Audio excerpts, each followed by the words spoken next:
Hi friends, ഇന്ന് നമ്മൾ നോക്കാൻ പോകുന്നത് Redmi 8 versus Samsung M10s speed test ആണ്. ഏത് ഫോണായിരിക്കും ഒന്നാമതെത്തുക, ഏത് ഫോണിനാണ് ബെറ്റർ റാം മാനേജ്മെൻറ്റ് ഉള്ളതെന്നും നമുക്ക് ടെസ്റ്റ് ചെയ്ത് നോക്കാം. സ്പീഡ് ടെസ്റ്റ് 2 റൗണ്ടായിട്ടാണ് നടത്തുന്നത്. ഫസ്റ്റ് റൗണ്ടിൽ ചെറിയ ആപ്സ് മാത്രമാണ് തുറന്നു നോക്കുന്നത്. സെക്കൻഡ് റൗണ്ടിൽ കൂടുതൽ ഇൻറ്റൻസീവ് ആയിട്ടുള്ള ആപ്ലിക്കേഷൻസ് ആണ് നമ്മൾ തുറന്നു നോക്കുന്നത്. 2 ഫോണിൻ്റെയും റീസെൻറ്റ് ആപ്സ് എല്ലാം നമ്മൾ ക്ലിയർ ചെയ്തിട്ടുണ്ട്. അപ്പോൾ നമ്മൾ ടൈമർ ഇവിടെ സ്റ്റാർട്ട് ചെയ്യുകയാണ്.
ഫസ്റ്റ് റൗണ്ടിൻ്റെ ഫസ്റ്റ് ലാപ്പ് Redmi 8 1 മിനിറ്റും 45 സെക്കൻഡ് കൊണ്ട് പൂർത്തിയാക്കിയിരിക്കുകയാണ്. അതേസമയം സാംസങ് M10s 1 മിനിറ്റ് 34 സെക്കൻഡ് മാത്രമാണ് എടുത്തത്. 11 സെക്കൻഡ് കുറവാണ് സാംസങ് M10s എടുത്തിരിക്കുന്നത്. ഇനി നമുക്ക് റാം മാനേജ്മെൻറ്റിലേക്ക് വരാം.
Redmi 8 ഫസ്റ്റ് റൗണ്ട് പൂർത്തിയാക്കിയിരിക്കുന്നത് 3 മിനിറ്റും 13 സെക്കൻഡ് എടുത്തിട്ടാണ്. അതേസമയം സാംസങ് M10s 3 മിനിറ്റും 4 സെക്കൻഡ് എടുത്തിട്ടാണ് പൂർത്തിയാക്കിയിരിക്കുന്നത്. ഇവിടെ തീർച്ചയായും സാംസങ് M10s ആണ് ഫസ്റ്റ് റൗണ്ടിൽ വിജയിച്ച് നിൽക്കുന്നത്. ഇനി നമുക്ക് സെക്കൻഡ് റൗണ്ടിലേക്ക് പോവാം. ഇൻറ്റൻസീവ് ആപ്ലിക്കേഷൻസ് ബെറ്റർ ആയിട്ട് ആർക്കാണ്, ഏത് ഫോണിനാണ് മാനേജ് ചെയ്യാൻ പറ്റുക എന്ന് നോക്കാം.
സെക്കൻഡ് റൗണ്ടിന്റെ ഫസ്റ്റ് ലാപ്പ് റെഡ്മി 8A 4 മിനിറ്റും 7 സെക്കൻഡ് കൊണ്ടാണ് പൂർത്തിയാക്കിയിരിക്കുന്നത്. അതേസമയം സാംസങ് M10s 3 മിനിറ്റും 59 സെക്കൻഡ് കൊണ്ട് പൂർത്തിയാക്കിയിരിക്കുകയാണ്. ഇനി നമുക്ക് റാം മാനേജ്മെന്റിലേക്ക് വരാം. ഇന്റൻസീവ് ആപ്ലിക്കേഷൻസ് ആർക്കാണ് മാനേജ് ചെയ്യാൻ സാധിക്കുക നോക്കാം.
എട്ട് മിനിറ്റും 15 സെക്കൻഡ് എടുത്തുകൊണ്ടാണ് Redmi 8A second round പൂർത്തിയാക്കിയിരിക്കുന്നത്.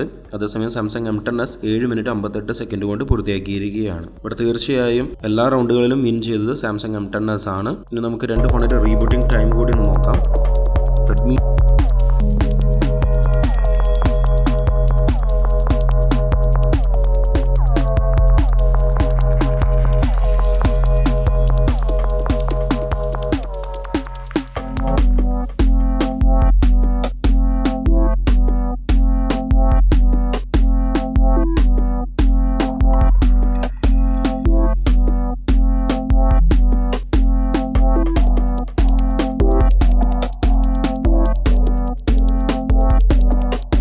8A 32 second കൊണ്ടാണ് റീബൂട്ട് ചെയ്ത് വന്നിരിക്കുന്നത്.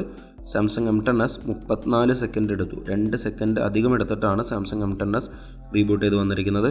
ഇവിടെ മാത്രം Redmi 8A ആണ് വിജയിച്ചിരിക്കുന്നത്. ഓവറോൾ പറയുകയാണെങ്കിൽ സാംസങ് M10s ആണ് ബെറ്റർ പെർഫോമൻസ് കാഴ്ചവെക്കുന്നത്. ചാനൽ ഇഷ്ടമായെങ്കിൽ സബ്സ്ക്രൈബ് ചെയ്യുക, റിവ്യൂകളിൽ പങ്കെടുക്കുക, നിങ്ങൾക്ക് സമ്മാനങ്ങൾ നേടാം.